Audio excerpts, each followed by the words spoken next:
Assalamualaikum warahmatullahi wabarakatuh. Perkenalkan, nama saya Maimunatul Maulida dari Prodi Pendidikan Fisika dengan NIM 42014211058. Pada kesempatan kali ini, saya ingin mempresentasikan hasil kerja saya berupa PowerPoint yang berjudul Tugas Pokok Manusia dan Fungsinya.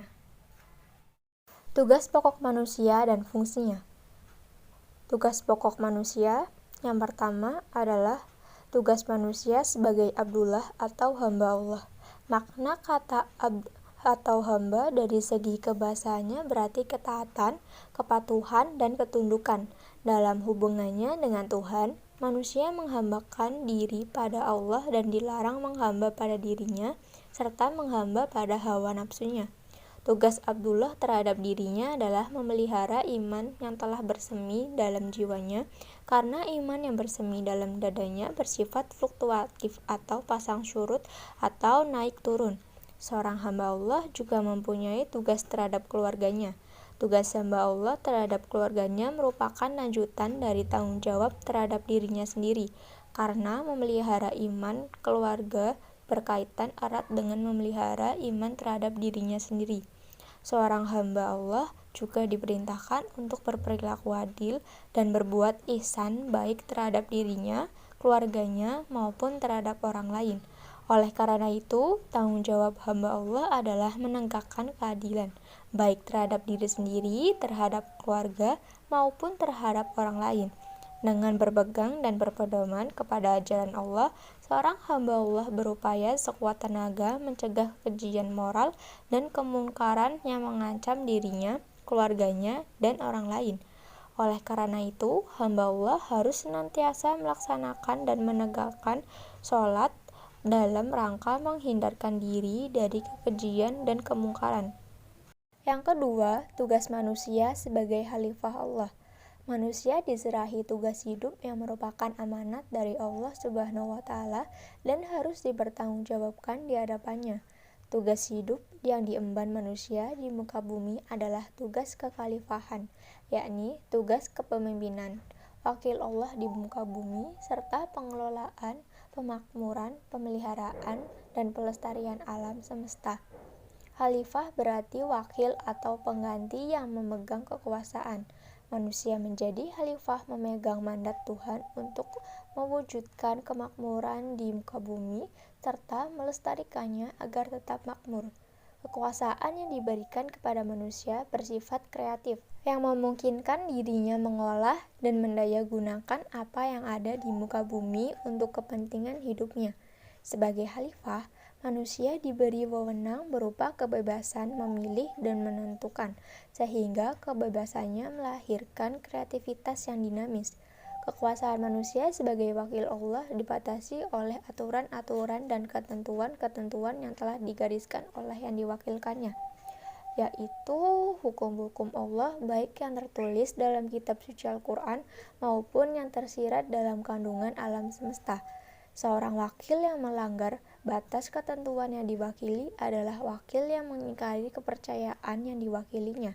Oleh karena itu, ia diminta pertanggungjawabannya terhadap penggunaan kewenangannya di hadapan yang diwakilinya. Yang kedua, fungsi dan peran manusia. Fungsi dan peran manusia. Peranan dan fungsi manusia di muka bumi adalah sebagai khalifah. Jika khalifah diartikan sebagai makhluk penerus ajaran Allah, maka peran yang dilakukan manusia adalah sebagai pelaku ajaran Allah dan sekaligus menjadi pelopor dalam membumikan dan membudayakan ajaran Allah.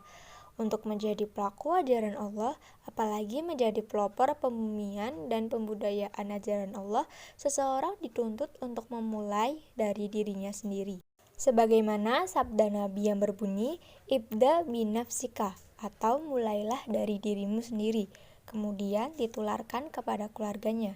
Setelah dirinya dan keluarganya memahami dan mau melaksanakan dan membudayakan ajaran Allah, kemudian ia menyampaikannya kepada orang lain, yakni kepada masyarakat sekitarnya.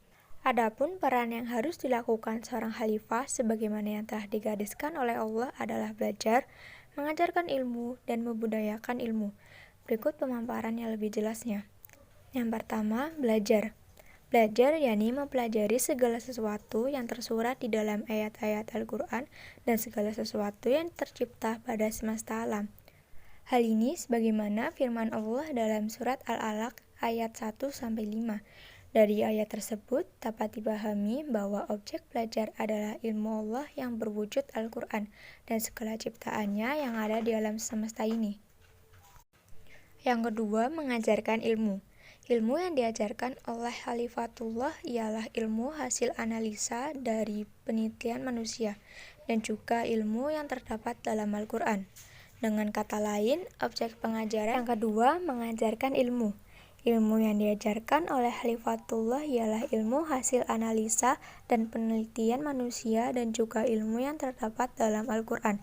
Dengan kata lain, objek pengajaran adalah alam semesta, yakni yang tercipta atau al-kaun, dan juga ilmu yang tersurat, yakni firman Allah yang terdapat dalam Al-Quran. Al-Quran adalah aturan hidup dan kehidupan manusia, serta segala sesuatu yang berhubungan dengan manusia. Yang ketiga, membudayakan ilmu. Hal ini sebagaimana firman Allah dalam surat Al-Mu'min ayat 35 yang terjemahannya berbunyi, amat besar murka Allah bagi mereka yang mengetahui sesuatu tetapi mereka tidak mau melaksanakannya. Quran surat 40 ayat 35.